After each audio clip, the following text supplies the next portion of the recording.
నా పేరు రాచకొండ విఘ్నేష్, భారత విద్యార్థి ఫెడరేషన్ ఎస్ఎఫ్ఐ నిజామాబాద్ జిల్లా కార్యదర్శి.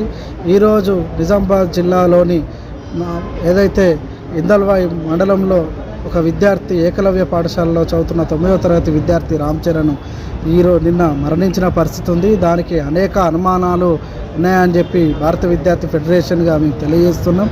ఎందుకంటే విద్యార్థి చదువుతున్న దగ్గర ఇవాళ ఏదైతే అక్కడున్న ప్రిన్సిపల్ కావచ్చు, స్టాఫ్ కావచ్చు, ఆయనని ఏదైతే ఇబ్బంది పెట్టిర్రో దానికి అనుగుణంగానే ఇవాళ ఆయన ప్రేరేపిత హత్యగా చేసుకున్న పరిస్థితి ఉందని చెప్పి మేము అనుమానించడం జరుగుతుంది.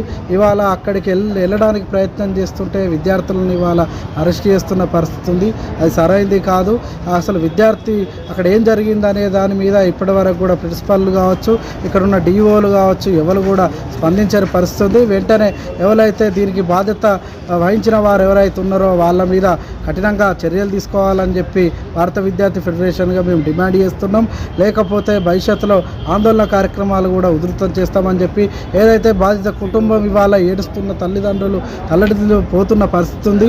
బాధిత కుటుంబానికి కూడా న్యాయం చేయాల్సిన అవసరము ఈ జిల్లాలో అవసరం ఉందని చెప్పి భారత విద్యార్థి ఫెడరేషన్గా తెలియజేస్తున్నాం. దాంతోపాటుగా నిజామాబాద్ జిల్లాలో ఇవాళ అనేక సంఘటనలు జరుగుతున్న పరిస్థితి ఉంది. కానీ ఇవాళ జిల్లా యంత్రాంగం కావచ్చు ఎవరు కూడా పట్టించుకోని పరిస్థితి ఉంది. వెంటనే వీటన్నిటి మీద కూడా జిల్లా కలెక్టర్ గారు స్పందించి సందర్శించాల్సిన అవసరం కూడా ఉందని చెప్పి భారత విద్యార్థి ఫెడరేషన్ ఎస్ఎఫ్ఐగా ఈ ప్రభుత్వాన్ని దాంతోపాటుగా ఇక్కడున్న అధికార యంత్రాంగాన్ని ప్రశ్నిస్తున్నాం.